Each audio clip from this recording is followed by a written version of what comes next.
नमस्कार दोस्तों, आइए स्वागत है आपका YouTube चैनल पर। हम लोग अध्ययन कर रहे थे हिंदी में संधि का। इसके पहले वीडियो आप पा चुके होंगे स्वर संधि का। अगर आप स्वर संधि ना देखे हों तो नीचे डिस्क्रिप्शन में लिंक आपको मिल जाएगा, उसे पूरा देखिएगा, क्योंकि बहुत बेहतर तरीके से ऐसा नियम बताया गया है कि शब्द देखते ही आप पहचान जाएंगे कौन सा संधि है, उसमें कोई त्रुटि नहीं होगा। आप एक बार पूरा वीडियो देखेंगे तो उसी क्रम में आज हम पढ़ते हैं व्यंजन संधि। इसमें नियम क्या क्या है, किस नियम से कैसे परिवर्तित होता है, आपको हम बताने जा रहे हैं कि शब्द देखने पर आप पहचान जाएं किस कौन सी संधि है, व्यंजन संधि, कौन सा नियम लगा है। देख लीजिए, आइए देखते हैं व्यंजन संधि। तो इसमें पहला नियम आपका है व्यंजन संधि का, वर्ग का तीसरा अक्षर बनना। पहला नियम है वर्ग का तीसरा वर्ण बनना। पहला नियम है वर्ग का तीसरा वर्ण बनना। कैसे बनता है? इसके लिए नियम है कि जब धन के पहले का हो, चा वर्ग का प्रथम अक्षर का, चा, टा, ता, पा, इनमें से कोई एक वर्ण हो और इस धन के बाद, धन के पहले इन पांचों अक्षरों में से प्रथमाक्षर में से कोई एक हो और इस धन के बाद किसी भी वर्ग का तीसरा चौथा वर्ण हो अथवा अंतस्थ वर्ण हो या फिर कोई स्वर हो। बस इतने ध्यान देना। आपको क्या बताया गया नियम नंबर 1 में कि धन के पहले का, चा, टा, ता, पा, इनमें से कोई एक हो और धन के बाद किसी भी वर्ग का तीसरा चौथा वर्ण अथवा अंतस्थ तीसरा चौथा वर्ण, जैसे का वर्ग का हो गया गा और घा हो, चा वर्ग का हो गया जा और झा हो। इसमें इसी प्रकार कोई तीसरा चौथा अक्षर, अंतस्थ मतलब या, रा, ला, वा में से कोई एक हो अथवा 11 स्वर में से कोई एक स्वर हो, तो इस जगह पर परिवर्तन कहाँ होगा? इस जगह पर अपने ही वर्ग का तीसरा वर्ण हो जाएगा, अपने वर्ग का तीसरा वर्ण हो जाएगा। जैसे देखिए, अगर का आया है धन के पहले तो उसकी जगह पे क्या होगा? गा हो जाएगा। अगर चा आया तो उसकी जगह पे जा हो जाएगा। टा है तो उसकी जगह पे डा, ता है तो उसकी जगह पे दा, पा है तो उसकी जगह पे बा हो जाएगा। जैसे उदाहरण देखिए, अभी आप समझ जाएंगे। उदाहरण देखिए, लिखा है, जैसे लिखा है दिक धन गज। यहां देखिए, धन के पहले का वर्ग का प्रथमाक्षर का है, उसके बाद किसी भी वर्ग का तीसरा चौथा बताया गया, तो ये गा अपने वर्ग का तीसरा अक्षर है। तो यहां पर परिवर्तन होगा, क्या परिवर्तन होगा? अपने वर्ग का तीसरा अक्षर का गा हो जाएगा। तो यहां होगा संधि करने पर बन जाएगा आपका दिग्गज, ये आपका हो गया।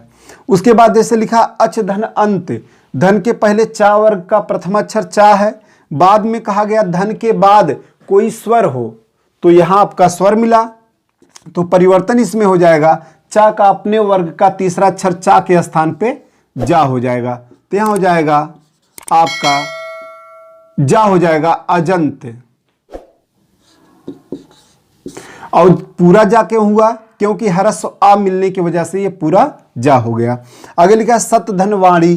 तो यहां पर देखिए, ता वर्ग अपने वर्ग का प्रथमाक्षर, बाद में कहा गया अंतस्थ वर्ण हो, तो वा एक अंतस्थ वर्ण है, इसलिए ता के स्थान पे क्या होगा?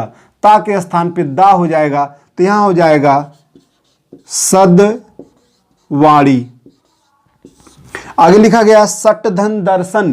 तो यहां देखिए, धन के पहले टा वर्ग का प्रथमाक्षर है, बाद में ता वर्ग का तीसरा अक्षर है, जो नियम में बताया गया तीसरा चौथा वर्ण आए धन के बाद, तो यहां पर परिवर्तन होकर अपने वर्ग का तीसरा अक्षर टा वर्ग का तीसरा अक्षर डा हो जाएगा।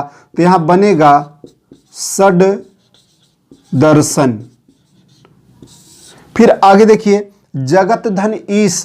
यहां देखिए, धन के पहले ता है, बाद में कहा गया कोई भी स्वर आए तो यहां दीर्घ ई आया है, तो ता वर्ग का अपने ही वर्ग का तीसरा अक्षर, ता वर्ग का तीसरा अक्षर क्या है? दा। तो यहां आपका हो जाएगा दा हुआ, लेकिन दा के बाद स्वर है, इसलिए पूरा दा, उस पर बड़ी की मात्रा, और आगे सा, जगदीश। आगे तत् धन रूप। तावर के बाद कहा गया कोई अंतस्थ वर्ण आए, तो रा एक अंतस्थ वर्ण है, या रा लावा अंतस्थ वर्ण आए, इसलिए ता का तीसरा अक्षर दा हो जाएगा, तो यहां हो जाएगा तद रूप। और अंतिम लिखा है जगत धन आनंद। यहां देखिए धन के पहले ता है अपने वर्ग का प्रथम अक्षर, बाद में दीर्घ आ एक स्वर है, तो यहां पर ता वर्ग का तीसरा अक्षर दा हो जाएगा, तो यहां बनेगा जगदा, क्योंकि आगे स्वर है इसलिए दा पूरा होके दीर्घ आ का मात्रा और आगे नंद, जगदानंद। ये आपका हो गया। तो संधि जो पहला नियम है आपका संधि का, व्यंजन संधि का, उसमें कोई दिक्कत नहीं होगी, हमें उम्मीद है। आगे देखिए ये रहा आपका पहले, बस इतने ध्यान देना है, इसमें परीक्षा में ये नहीं पूछा जाएगा कि इसमें कौन सी संधि है व्यंजन। अगर ये शब्द देख के पूछा कौन संधि है तो ये पूछेगा स्वर संधि है, व्यंजन संधि है, विसर्ग है, तो आप ध्यान दीजिए व्यंजन संधि का नियम है। और व्यंजन संधि में नाम नहीं पूछता हिंदी में कभी। उसके बाद और क्या पूछा जाता है परीक्षा में, पूछ लेगा दिग्गज का सही संधि विच्छेद क्या होगा, तो आपको यही ध्यान देना है अपने वर्ग का तीसरा अक्षर बन रहा है। देखिए अपने वर्ग का तीसरा अक्षर बन रहा है, अपने वर्ग का तीसरा अक्षर, बस यही ध्यान देना आपको, अपने वर्ग का तीसरा अक्षर बन रहा है। तो बस इतने ध्यान देना है कि तीसरा वर्ण बन रहा है, व्यंजन संधि है, तो विच्छेद जब करेंगे तो किस रूप में करेंगे, पहले, क्योंकि तीसरा अक्षर किसका बना है, पहले वर्ण का। तो जब विच्छेद कीजिएगा तो इतने ध्यान दीजिएगा, जैसे मान लीजिए जगदीश का विच्छेद करना है, यहां देख लीजिए थोड़ा, जैसे जगदीश का विच्छेद करना है, परीक्षा में यही प्रश्न रहता है, विच्छेद या तो पूछेगा या तो संधि पूछेगा व्यंजन से। तो विच्छेद करना, तो आप देख रहे हैं दा अपने वर्ग का तीसरा अक्षर है, तो इसका पहला अक्षर क्या होगा, दा किस वर्ग का, ता वर्ग, तो इसका जब करेंगे तो यहां हो जाएगा जगत, ता वर्ग का तीसरा अक्षर है। और व्यंजन संधि में हलंत जरूर रहता है, जब हलंत लगाएंगे तो यहां निकलेगा दीर्घ ई, तो दीर्घ ई लिखिए आगे सा, क्या बना, जगत धन ईस।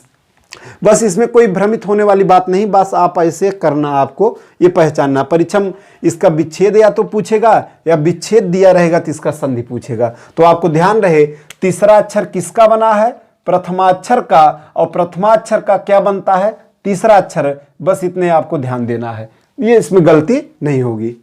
अब देखिए दूसरा नंबर, दूसरा नियम क्या है। दूसरा नियम में कुछ परिवर्तित नहीं है, केवल देखिए ध्यान से वही सब है, केवल यहां धन के बाद बदल जाता है। क्या धन के बाद आएगा देख लीजिए,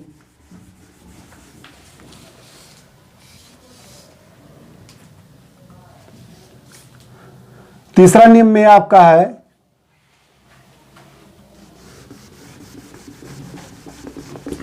दूसरा नियम है आपका नियम नंबर 2। देखिए क्या इसमें कुछ परिवर्तन नहीं है, का चा टा ता पा वही रहेगा, इसमें बदलेगा क्या, धन के बाद क्या आते हैं। धन के बाद इसमें बताया गया धन के पहले इन प्रथमाक्षरों में से कोई एक हो, और इसके बाद अगर ना आ जाए या मां आ जाए, ध्यान देना, अगर धन के पहले इनमें से कोई एक वर्ण हो और इन्हीं के बाद अगर ना और मां आता है, तो यहां पर अपने जिस वर्ग के हैं उसी वर्ग का पांचवा अक्षर हो जाता है। बस इतने ध्यान देना है, ये जिस वर्ग के हैं अपने वर्ग का, अपने वर्ग का पांचवा वर्ण हो जाता है। पांचवा वर्ण कौन कौन से होते हैं, पांचवा वर्ण देखिए, जैसे अगर वहां का लिखा है तो का क्या होगा, अंगा हो जाएगा, और चा लिखा है चा का या हो जाएगा, टा लिखा है टा का ड़ा हो जाएगा, ता लिखा है ता का ना हो जाएगा, और पा लिखा है पा का मा हो जाएगा। बस इतने नियम है, इसमें पांचवा अक्षर हो जाएगा। कब होगा पांचवा अक्षर, वही नियम है जो इस पहले नियम में बताया गया कि धन के पहले इन्हीं पांचों में से कोई एक हो, और नहीं बस यही 5 का चा टा ता पा, इनके बाद अगर ना और मां आता है तो ये अपने ही वर्ग के पांचवें वर्ण के रूप में परिवर्तित हो जाते हैं। जैसे उदाहरण देखिए, समझ जाएंगे आप। उदाहरण लिखा गया वाक धनमय, धन के पहले अपने वर्ग का प्रथमाक्षर है, बाद में क्या आया, मां आया, तो इसके यहां प्रथमाक्षर की जगह पे अपने वर्ग का क्या हो जाएगा, पंचमाक्षर होगा। तो का वर्ग का पंचम अक्षर क्या है, ना है, तो यहां बन जाएगा वांगमय, यह आपका हो गया पंचमाक्षर। उसके बाद जगत धन नाथ, तो यहां देखिए धन के पहले ता वर्ग अपने वर्ग का पहला अक्षर जो इनमें से एक है, बाद में ना आया जो इनमें से एक है, तो यहाँ पर ता वर्ग अपने ही वर्ग का पांचवा अक्षर, ता वर्ग का पांचवा अक्षर क्या है? ना। तो यहाँ आपका हो जाएगा जा गा, और आधा ना होगा क्योंकि स्वर नहीं है। आगे नाथ लिख दीजिए, क्या बना? जगन्नाथ। आगे लिखा उत्धन्नति, तो यहाँ देखिए धन के पहले ता है, बाद में इनमें से एक ना आ गया, तो यहाँ तावर का तीसरा अक्षर हो जाएगा, क्या बनेगा? उन्नति। और देखिए लिखा सट धन मास, यहाँ टा वर्ग अपने वर्ग का प्रथमाक्षर, बाद में माँ, इनमें से एक आ गया धन के बाद, तो यहाँ पर भी अपने वर्ग का पांचवा अक्षर हो जाएगा टा की जगह पर। टा की जगह का पांचवा अक्षर क्या होगा? ड़ा होगा, तो यहाँ हो जाएगा षड़मास, आधाड़ा आगे मास। आगे लिखा गया दिक्धन्नाथ, का के बाद ना आ गया, तो इस कावर का स्थान पे पंचमा अक्षर ना होगा कावर का, तो यहाँ हो जाएगा दिगन्नाथ, यहाँ हो जाएगा दिगन्नाथ। ये आपका हो गया। बस इसमें देखिए दूसरा नियम जो बताया गया उसमें ध्यान क्या देना है, वही पहले नियम की ही तरह है कि धन के पहले का चा टा ता पा में से कोई एक हो, और धन के बाद ना अथवा मा में से कोई एक भी वाला आए धन के बाद, तो यहाँ पर जो का चा टा ता पा है वो अपने पांचवें अक्षर के रूप में परिवर्तित हो जाएंगे अपने ही वर्ग के। जैसे वाक धन मय, यहाँ देखिए धन के पहले का वर्ग का प्रथमाक्षर का है, बाद में मा जो इसमें बताया गया आ गया, तो इस का के स्थान पे क्या हो जाएगा? का वर्ग का पंचमाक्षर अंगा होता है, तो ये अंगा हो गया वांगमय। और कहा गया जैसे लिखा गया जगत धननाथ, तो यहाँ आप देखिए ता के बाद ना है, तो इस ता के स्थान पे पांचवा अक्षर होगा, ना हो गया जगन्नाथ। और ता के बाद ना आया, फिर ता का पंचमाक्षर ना होता है तावर का उन्नति, और ता के बाद मा आ गया, तो टा अपने पंचमाक्षर रूप में परिवर्तित हुआ ड़ा सड़मास। आगे दिक्धन्नाथ, कावर के बाद ना आ गया, तो का पंचमाक्षर क्या होगा? अंगा, तो दिगन्नाथ। इसमें कोई दिक्कत नहीं, केवल आपको यही शब्द दे दिया और कहेगा कि इसका संधि विच्छेद क्या होगा, या फिर ये पूछेगा कि इसका संधि क्या होगा। जैसे किसी एक का आप विच्छेद करके देख लीजिए, जैसे लिखा है जगन्नाथ, तो लिखा है जगन्नाथ। नियम आपको बताया गया कि जब भी बीच में पंचमाक्षर मिले, यही ध्यान देना है, बीच में पंचमाक्षर मिले तो नियम नंबर 2 याद कर लीजिएगा, इसका विच्छेद पूछेगा तो पंचमाक्षर बनता किसका है? ये देखिए अभी पंचमाक्षर बनता है प्रथम वर्ण का, तो बस जब विच्छेद कीजिए अर्ध अक्षर जो है उसकी जगह पर प्रथमाक्षर कर दीजिए, जिस वर्ग का हो, ना किस वर्ग का है? ता वर्ग, तो ता वर्ग का पहला अक्षर ता कर दीजिए, यहाँ हो जाएगा जा गा तय, और आगे जो लिखा है लिख दीजिए नाथ। किसी का भी विच्छेद करना हो तो एकदम आसान ऐसे कर सकते हैं। जैसे सड़मास का करना है आपको, लिखा है सड़मास, इसका विच्छेद परीक्षण पूछ लिया, इसका विच्छेद क्या हो, यही पूछता है ज्यादातर विच्छेद ही। तो अर्ध अक्षर ध्यान देना आपको, अर्ध अक्षर, क्योंकि सब आधे ही रहेंगे, इसमें पूरा नहीं रहेगा, पंचमाक्षर रहेगा और आधा रहेगा, यही नियम नंबर 2 की विशेषता है। तो जो अर्ध अक्षर है किस वर्ग का है? टा वर्ग का है, तो टा वर्ग का प्रथमाक्षर क्या होगा? टा होगा, तो विच्छेद करते समय वही कर दीजिए, टा सट, आगे लिखा क्या है? मास, क्या बन गया विच्छेद? सट धन मास। एकदम आसान है, कोई दिक्कत नहीं। यही विच्छेद परीक्षण पूछेगा या तो संधि पूछेगा, संधि का नाम नहीं पूछेगा, इसमें नाम बहुत पूछेगा, व्यंजन है कि नहीं है, बस इतने ध्यान देना है। आगे देखिएगा नियम नंबर 3, ये हो गया नियम नंबर 2। नंबर 3 देखिए, नियम नंबर 3 क्या कह रहा है?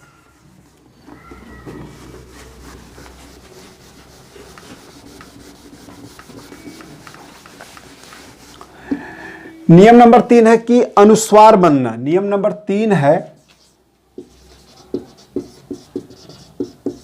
अनुस्वार बनना। अनुस्वार कैसे बनता है देखिए, ये नियम है, इसमें कहा गया कि धन के पहले, धन है, धन के पहले मा वर्ण हो, हलंत युक्त मा रहेगा तभी व्यंजन संधि है। धन के पहले मा वर्ण हो और इसके बाद कोई भी व्यंजन आ जाए, कोई भी व्यंजन आ जाए, तो इस मां के स्थान पे क्या हो जाता है? अनुस्वार हो जाता है, अनुस्वार माने समझ रहे हैं, ऐसे बिंदी जो लगा रहता है अनुस्वार। इस माँ के स्थान पे कैसे, नियम नंबर 3 में बताया गया कि धन के पहले हलंत युक्त माँ हो और बाद में कोई भी व्यंजन आए तो इस माँ के स्थान पे अनुस्वार बन जाता है। जैसे उदाहरण देखिए, समझ जाएंगे आप। उदाहरण लिखा गया अहम धनकार। यहां देखिए धन के पहले हलंत युक्त माँ है, बाद में कोई भी व्यंजन हो, स्वर ना हो, स्वर होगा तो ये नियम नहीं रहेगा, कोई भी व्यंजन हो तो इस माँ के स्थान पे अनुस्वार हो जाएगा। इसका बनेगा क्या, इसका बन जाएगा अहंकार, ये आपका हो गया।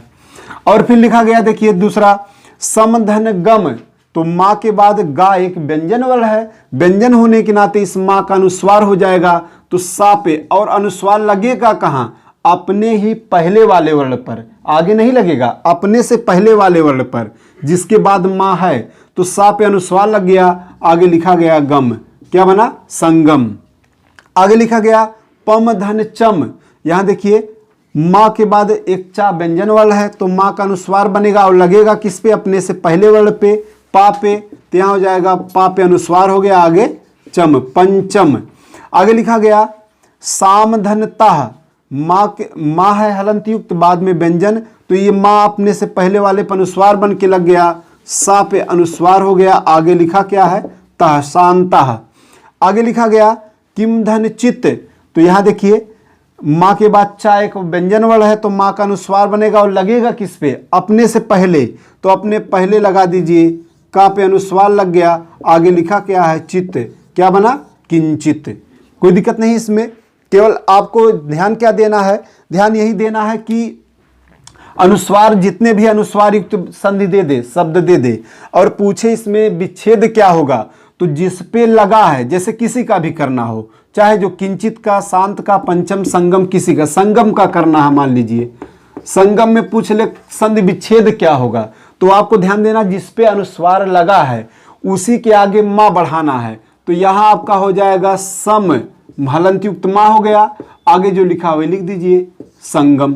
किसी का अहंकार का करना हो, लिखा है अहंकार, तो हलंत युक्त, देखिए अनुस्वार किस पे लगा है, हा पे लगा है, तो जिस पे अनुस्वार लगा है उसी के आगे हलंत युक्त माँ कर दीजिए, तो यहां हो जाएगा अहम, आगे क्या लिखा है, कार, क्या बन गया, अहंकार। बस इतना आपका नियम नंबर 3 बताता है, इसमें कोई दिक्कत नहीं हुई। और एक आखिरी देखिए चौथा देखिए नियम नंबर 4 क्या कह रहा है,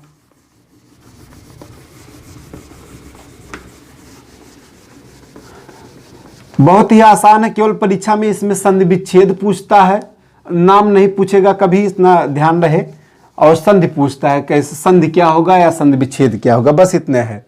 आगे देखिए